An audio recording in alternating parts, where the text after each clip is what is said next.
Sa video na ito ay ipapakita ko sa inyo ang top 5 sa pinakamagaganda at highly recommended na campsite sa Tanay Rizal.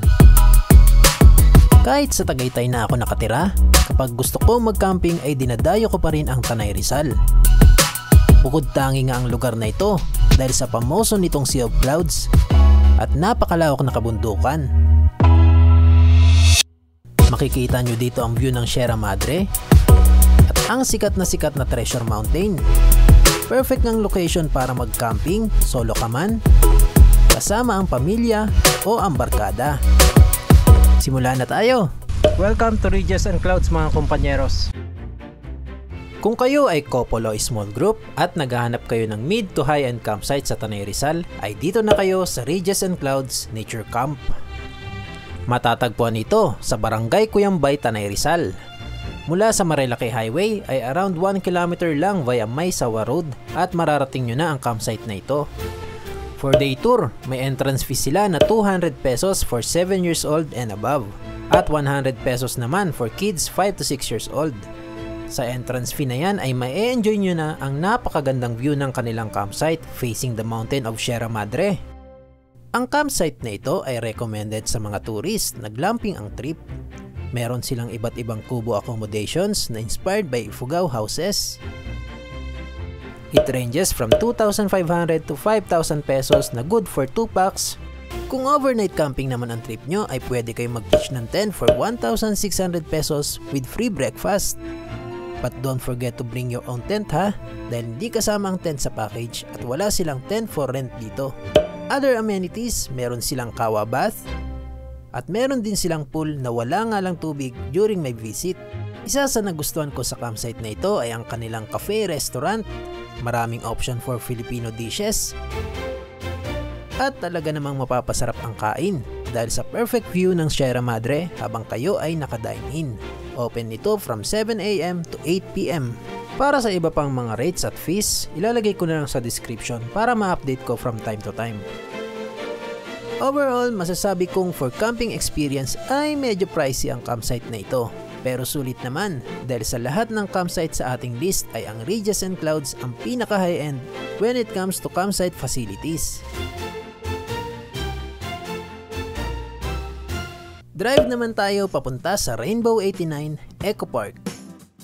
Malapit lang ito sa kilometer 53 mark at along Marilaki Highway. Kaya sa ating listahan ay ang campsite na ito ang pinaka-accessible, small cars man o motorsiklo ang dala ninyo. Meron itong mataas na rating sa FB na 4.8 at 4.4 naman sa Google. Entrance fee 250 pesos for overnight adult at 200 pesos naman for kids 3 to 10 years old.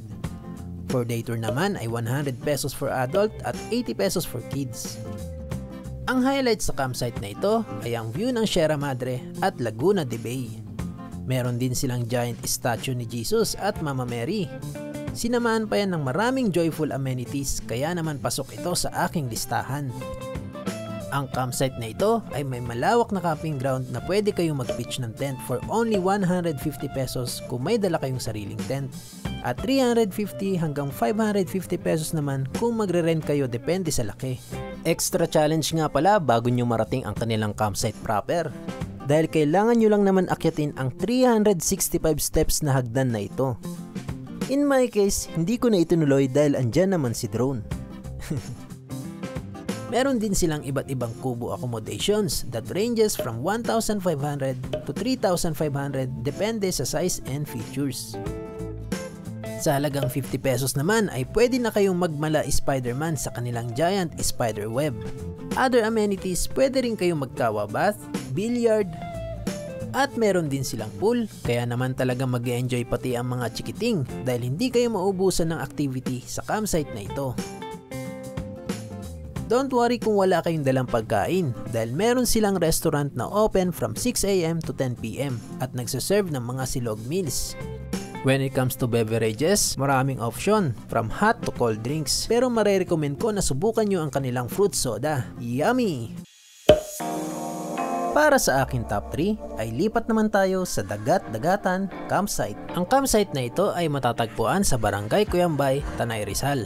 Sa lahat ng campsite sa ating listahan ay ito na ang talagang matcha-challenge ang mga sasakyan nyo dahil under construction pa at medyo may katarikan ang kalsada dito. Pero sigurado namang sulit ang pagod oras na marating nyo ang campsite. Tingnan nyo naman mga kumpanyeros. Entrance fee is 150 pesos per head para sa day tour at 250 pesos naman for overnight.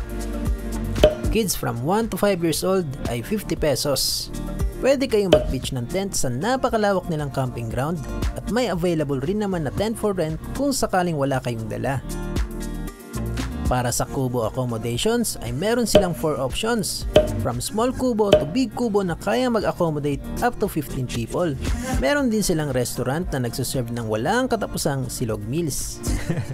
Napaka kids friendly nga pala ng campsite na ito dahil sa mga activities na pwede nyong gawin. Pwede kayong mag-swimming, meron silang 2 pool, one is for adult at ang isa naman ay kiddie pool na may mga katabing cottages. O diba, hindi lang ito campsite, resort din. Pwede rin kayong magbalsa, pedal boat, bonfire fishing at pamitas ng aratilis. Libre yan. Yung aratilis lang ha. Overall, pagdating sa ambience ay napaka-peaceful at relaxing ng place na ito. Sa sobrang relaxing nga ay nakatulog ako sa dulo ng campsite hanggang inabot na ako ng malakas na ulan. Wala tayong masilungan. Wala tayong ibang choice kundi sumilong dito. Sa lahat ng campsite sa ating listahan ay isa na ito sa pinaka-affordable mula sa pagkain hanggang sa kanilang mga accommodations. Kaya naman kung medyo tight ang budget at kids-friendly na campsite ang hanap nyo, ay dito na kayo sa Dagat-Dagatan Campsite. Let's go na! Balik naman tayo sa sitio May Sawa Road. 4 minutes drive mula sa Marilake Highway ay mararating nyo naman ang Viewscapes Nature Park. Entrance fee, 200 pesos for day trip at 300 naman for overnight. Kids 5 years old and below ay no entrance fee. Ang campsite na ito ay masasabi kong pinakamagandang spot for overnight camping. Dahil paggising nyo sa umaga ay bubungad lang naman sa inyo ang napakagandang view ng Treasure Mountain. Isa rin sa dinadayo dito ay ang sikat nitong Sea of Clouds na kadalasang makikita alas 5 ng umaga kasabay ang pagsikat ng araw. O diba? 3-in-1 view, perfect mate sa 3-in-1 coffee nyo. Ang campsite na ito ay recommended for small or even large group. Isa din ito sa paboritong place for company team building dahil sa napakalawak nitong area na 36 hectares lang naman. Pero syempre may designated area lang for tent pitching, glamping, at ang paborito ng may mga 4 wheels na car camping. Meron din silang restaurant dito na open from 7 AM to 7 PM at hanggang 9 PM naman during weekends. Other campsite activities ay pwede kayong mag-caldera bath, bonfire at adventure trail. At pahabol nga pala, isa sa nagustuhan ko sa campsite na ito ay ang kanilang comfort room. Bihira lang ito sa mga campsite mga kumpanyeros. Sakto naman nagamit ko during my overnight stay. Alright, overall, highly recommended talaga ito for large group of campers at perfect place for overnight camping. Hindi nga lang ideal for day camping dahil walang mga puno dito at may kainitan na agad pagpatak pa lang ng 7 AM. Pero kung kumpleto naman kayo sa sunshade at gusto nyo magtaning ay bahala na kayo.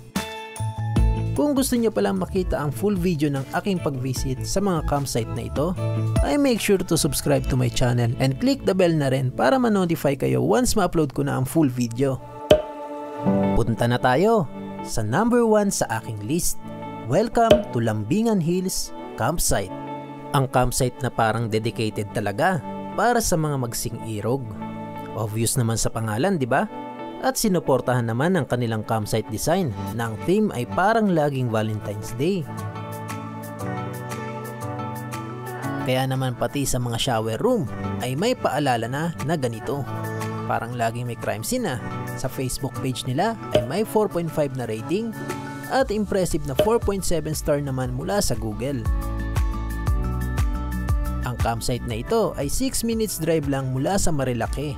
Medyo matarik din at rough road ang daan, lalo na kapag malapit na kayo. Talagang napakaganda sa mata at Instagrammable ng campsite na ito. Tingnan nyo naman, no?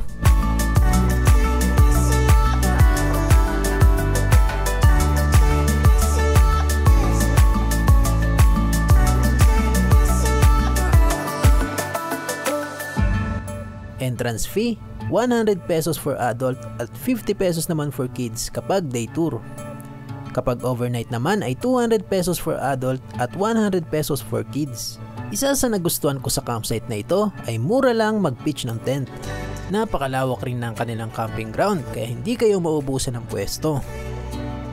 Accommodations, meron silang 3 kubo options with veranda that ranges from 1,000 to 1,500 pesos overnight.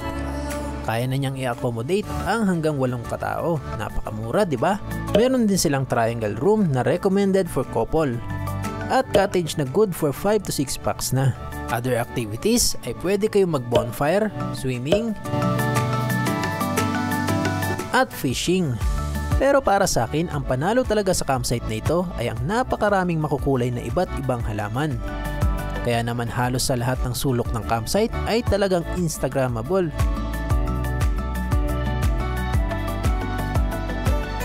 Wag nga lang ang shower room ha. Overall, when it comes sa affordability ay nangunguna rin ang campsite na ito sa ating list. Recommended para sa mga couple at pwedeng rin sa mga large group dahil napakalawak ng campsite na ito.